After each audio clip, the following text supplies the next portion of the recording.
innocent minds. It's good to, have all of you here help me, come out of my shell. That's part of the things I've learned this week. Then, talking about today, metaphor. I had to speak because when I was coming for this program, or even when I started NLP, by the way, my husband didn't know what NLP was. I didn't know what NLP was until Bolanle mentioned it to me, and I now looked it up and attended Push Your Worry, and after Worry, I came for NLP 1, and I'm here doing NLP 3. I forwarded the same message that Bolanle forwarded to me to my husband, and he read it. He was captivated. He started reading up things about NLP. So when I eventually decided to sign up to attend the trainings, he stumbled into the form that we filled in Worry and was like, "You mean you're going to pay all this for millions?" I was like, I just needed to go and find out what it is, that NLP is all about. And I came.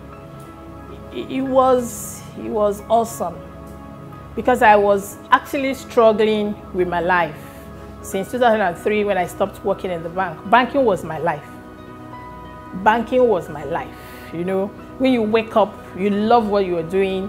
You love the results you are getting, because I was actually getting results.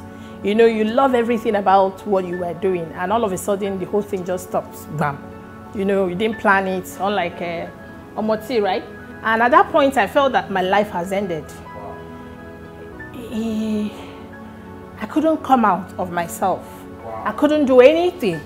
I could stay in the house from morning till night, not going out of my gates. For weeks, for months, for years, I didn't do anything. And sometimes I will come to myself and say, okay, Grace, there is more to your life than what you're doing. I was depressed.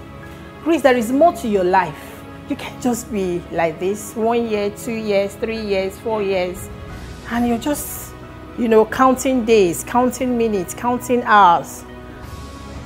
It was at NLP 1 that I was actually able to come out of, all that. I decided that there is more to life than leaving the bank. There is more to life than blaming people. There is more to life than saying, okay, if this person had not done this, I wouldn't have been here. If this person had not done that, I wouldn't have. But it's all well and good. I just thank God that everything that happened, and they're all happening for a reason. Maybe there's something much more that God had prepared me to give. That is more. By saying coming out, you're no longer counting days and hours? No. I live every day, happy. I go through my day being happy. It doesn't matter whether I achieve what I set out to achieve. I just decide to be happy. It doesn't matter what my husband does, or what my daughter does, or what anybody does around me. I try to be happy. Sometimes those things get at me. Yeah. Sometimes they get at me. I still get to shout, but when I shout, I'll be like, Grace, you're not at course. Try to be at course. Yes. So NLP has actually helped me to come back to the life of wanting more, because I've always wanted more. I've always, growing up until I get to that point in 2013 where it was as if my life just got, locked up. I've always wanted more. I've always known there is more out there, to achieve or to do. So I've gotten back to the stage in my life where I believe there is more to do. There is more to achieve.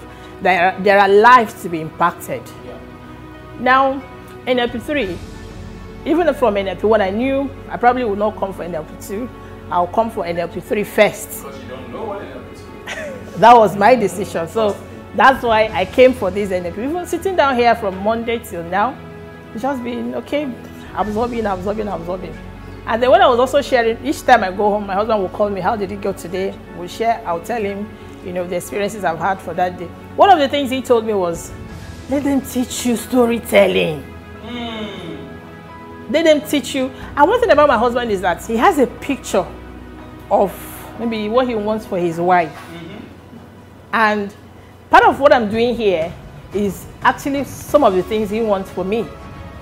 Because he will go for programs, or he will see some presenters, like when he sees Chimamanda, be like, you need to listen to Chimamanda. You need to go watch how she made her presentation. Yeah. When I get to speak from time to time at, you know, events, but he's my first critic. You did this, you did not do this, you should have done that.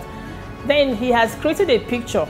Coming here, I'm beginning to understand where he's coming from.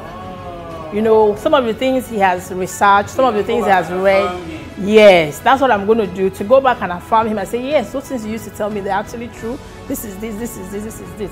And then for the storytelling, you know, when we did NLP1, it was as if it's difficult to make up a story. Sitting down, you know, where you are. They tell you, okay, tell your client a story that will help him come out of himself, or help him tell you what you need to hear from him.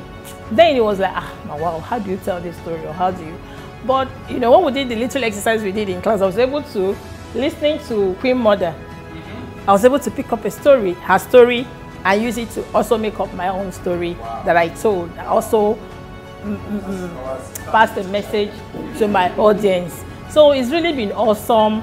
I'm looking forward to more. I'm looking forward to doing every program that I've signed for in Innocent Mind. Thank you. That is fantastic. Innocent Minds.